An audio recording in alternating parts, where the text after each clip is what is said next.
What's up, you guys? Tech Chucker here, and I've got a review for you of the Marvel Legends X-Men Apocalypse Wave Storm. Now, this is a really cool looking figure. It wasn't one of my absolute must-haves, except I wanted the BAF, so I had to get her. It's a really cool looking figure, so without further ado, let's go ahead and crack this thing open and take a closer look. Alrighty, let's go ahead and take a look at the articulation on this figure first, and there are some nice spots and some kind of cruddy spots. But first, her head is on a ball hinge, and she can look up about that far, which is actually pretty awesome. That's a lot of range of motion. She can get her chin all the way down into her chest, which is really good. She does have good side-to-side motion. There's nothing getting in the way of that. And then she does have a lot of tilt. That's awesome. You can get some really sassy looking looks out of her to the point where it's almost a little uncomfortable looking. In the shoulders, she's got a ball hinge and she can get her arm up about this far. She can swivel that arm all the way around, which is great. There is no upper bicep swivel, but there is one at the elbow. That works good. She can bend her elbow, single jointed elbow, to about 90 degrees. A little disappointing, but you know, whatever, we're used to it. In the wrist, she has a peg joint and a hinge. She's got good range of motion there, nothing getting in the way of that. Moving down into the torso, she's got that same basic, what would be double ball peg, I believe, in the torso, and she can't hardly crunch forward at all. She can crunch, or I guess arch her back that much, which is okay. And she's got, boy, that's tight. You're not going to get much for side to side out of that. She can swivel a little bit. You really have to push it to get it to go, which, you know, I don't like what Hasbro does with that. There is no waist swivel. That's just kind of what we have grown to expect. She has T-jointed ball joints in the hips. It's just got pretty decent range of motion there. She can kick forward about 90 degrees. I guess I would expect a little bit better, but you know, it is what it is. She can't really kick back, not at all. This upper thigh cut joint on mine was very frozen stuck. It took quite a bit of heat to be able to get that, so just be aware, be careful that you don't force it without heating it. But otherwise, once it got loose, it works good. There are double jointed knees. These work really good. There is, as far as I can tell, no boot cut.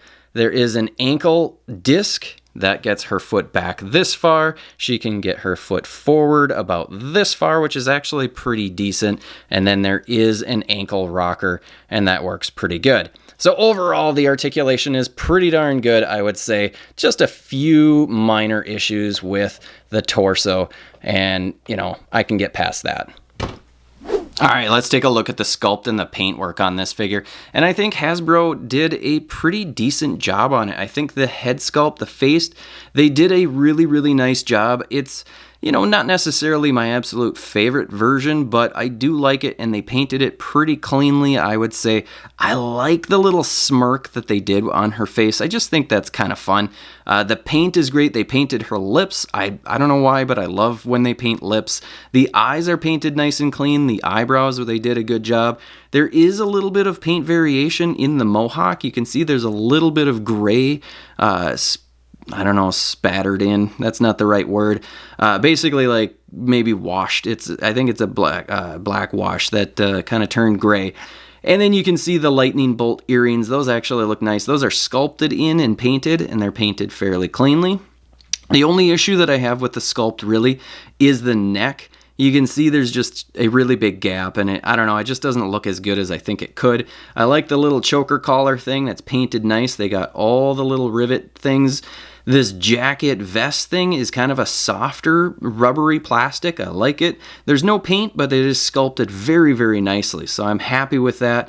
The chest piece has some nice detail right around in here, and some nice wrinkles. No paint really, but it looks good. The belt, they painted the buckles. Thank you, Hasbro. That makes me happy. Then there's a little bit more detail sculpted in on the side, if you can see that.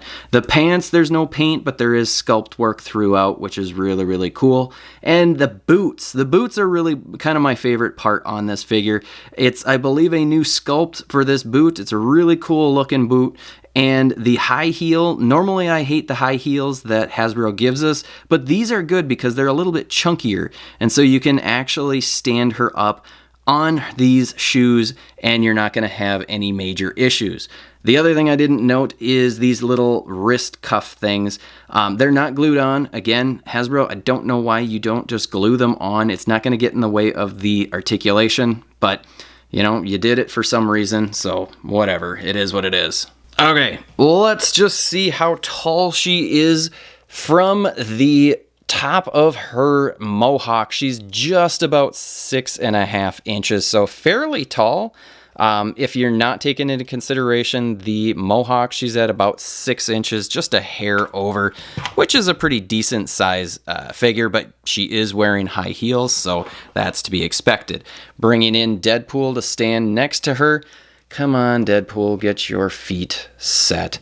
There we go. Deadpool's coming in just a little bit taller, so that's what I would likely expect from these two. So I think it's a pretty good likeness, and it's a very, very good scale for a Marvel Legend.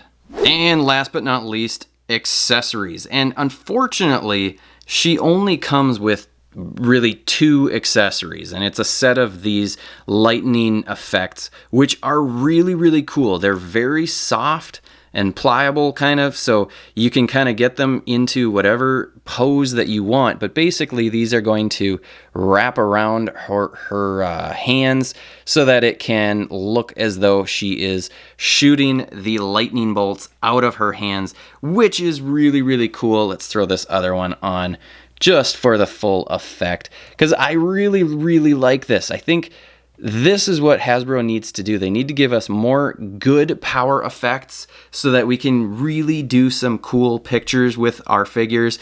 But the one disappointment here is no alternate head sculpt. I would have loved an alternate head sculpt. I don't know what it would have looked like, but that's what I would have liked.